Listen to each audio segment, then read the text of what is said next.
Sa unang bugso ng ating balitaan, numero 1 si KOJC leader Pastor Apollo C. Quiboloy sa final run ng senatorial survey ng social media page na Archlight, habang pumangalawa naman ang mga re-electionist na sina Senador Christopher Bongo at Bato de la Rosa. Buong pagtitiyak ding sinabi ni Pastor Quiboloy na hindi siya tumatakbo para sa pera at ambisyon, kundi para ayusin ang bansang Pilipinas. Si Margot Gonzalez magbabalita. Pasok ang Duterte sa Magic 12 sa final run ng senatorial survey ng social media page na Archlight. Ginawa ang survey mula May 1 hanggang May 5 kung saan ang followers ng page ay bumoto mula sa 64 na senatorial candidates. Umabot sa kabuang 956,423 ang mga botante at halos 12.8 million naman ang engagement sa lahat ng kanilang platforms. Ang senatorial candidate na si Pastor Apollo Quiboloy ang nanguna sa naturang survey. Nakakuha ito ng 92,401 na boto sa tanong na sino ang iboboto mong senador. Sinundan siya ng mga re-electionist na sina Senator Christopher Bongo at Bato de la Rosa. Pang top 11 naman si Representative Camille Villar at Bonifacio Busita. Sa isang recorded message, sinabi ng leading senatorial candidate na si Pastor Apollo ang dahilan kung bakit dapat siyang iboto sa Mayo 12. Ayon sa butihing pastor, hindi siya tumatakbo upang magpayaman o magsulong ng personal na ambisyon, kundi upang magdala ng tunay na pagbabago at maglingkod sa bayan upang itaguyod ang isang bansang malaya mula sa korupsyon at tunay na maayos ang pamamahala.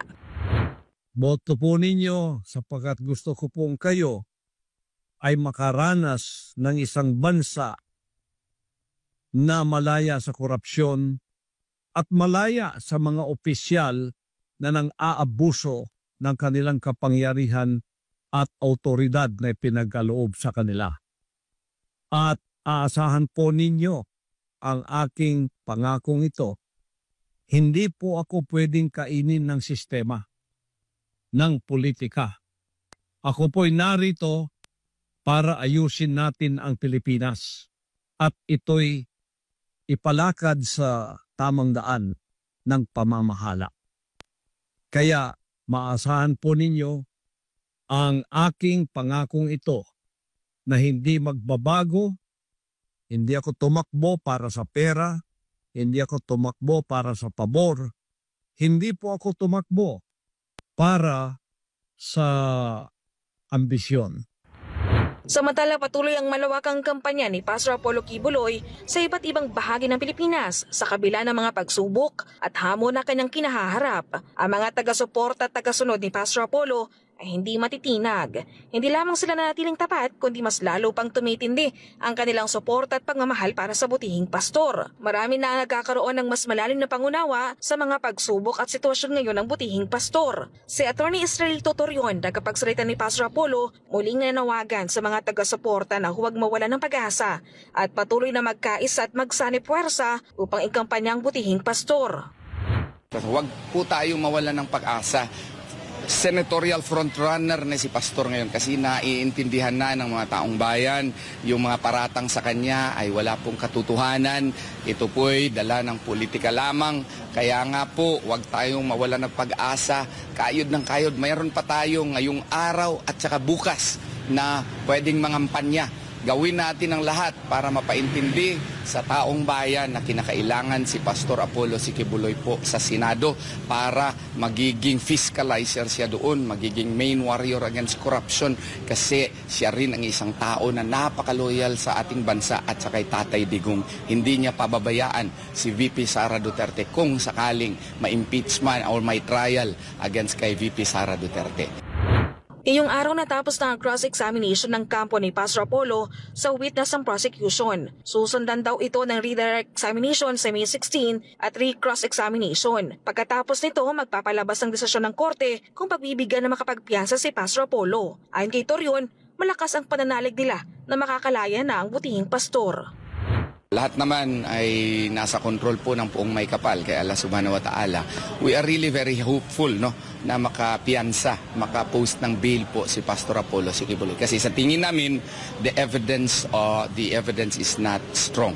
So, yun ang opinion namin. So, may ibang opinion din yung prosecution. Pero ako, deep in my heart, may posibilidad na maka-post po ng piyansa si Pastor Apollo C. Quiboloy. Matapang at diretsahang binatikos ni Vice President Sara Duterte ang administrasyon ni Pangulong Ferdinand Marcos Jr. kung saan tinukoy niya ang kawalan nito ng kakayahang mamuno. Nagbabala rin ang bise laban sa isang mapanganib na alyansang naglalayong panatilihin ang kahirapan ng mga Pilipino kasama ang banta ng malawakang dayaan sa nalalapit na halalan. Si Jason Rubrico magbabalita.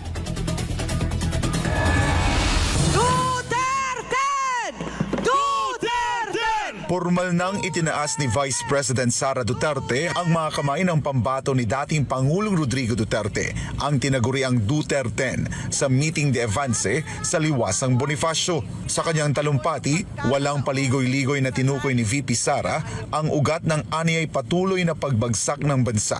Ito ang maling pamumuno ni Marcos Jr.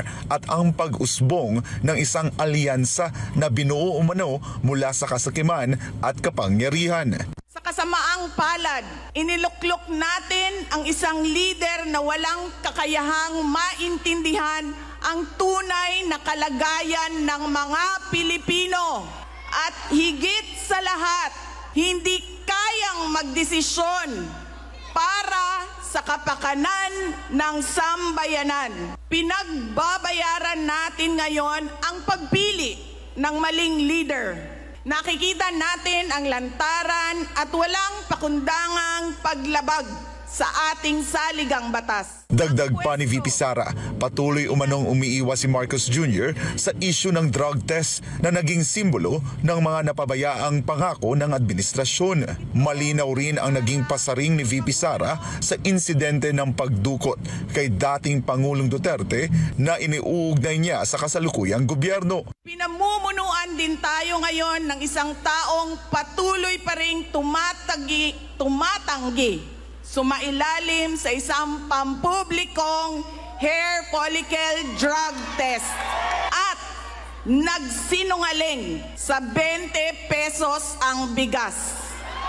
Ang masakit pa, nakuha nilang kidnapin ang dating Pangulo at dali-dalian nilang itinapon sa ibang bansa upang litisin ng mga dayuhan. Ngunit higit pa rito, binigyang diin ni VP Sara ang insultong idinudulot ng pamahalaan sa sambayanang Pilipino, ang paggamit umano ng ayuda bilang kasangkapan para bilhin ang boto ng mamamayan. Iniinsulto nila tayo sa paggamit ng ayuda upang bilhin ang boto ng mga tao. Ang ayuda ay hindi naman likas na masama. Sa katunayan, marami ang natulungan ito noong panahon ng pandemya. Ngunit kapag ginamit ito para manipulahin kayo at pagsamantalahan ang inyong kahirapan upang manatili sila sa kapangyarihan, nagiging sandata ito ng pang-aabuso. Again, Filipinos deserve better. Kasunod nito, nagbabala si VP Sara sa posibleng malawakang dayaan sa darating na May 12 elections. Aniya, ang alyansang nabuo ay hindi lamang mapanganib kundi naglalayong ipagpatuloy ang pagpapahirap sa taong bayan. Ang binuong alyansa ay isang mapanganib na pagsasanib puwersa ng isang administrasyong walang kakayahan, mga elitistang liberal, at mga tinaguriang makabayan na ang tunay na hangarin ay manatiling mahirap ang taong bayan. Ibinahagi rin ng pangalawang Pangulo ang kanyang paghahambing sa alyansang ito sa mga bangungot ng nakaraan mula sa kapalpakan ng Yolanda Response hanggang sa panahon ng narco-politics kung saan aniyay iniwan sa gutom at kawalang malasakit ang mga Pilipino. Kaya naman, muling nanawagan si VP Sara sa mga botante na gamitin ang kanilang karapatan ng buong dangal at tapang ngayong darating na halalan. Let us show the world that no amount of vote buying or cheating can suppress the fury burning in our hearts. Time and again, you have heard me say, God save the Philippines. Ngayong Lunes, bumoto tayo ng diretso and let us all save the Philippines.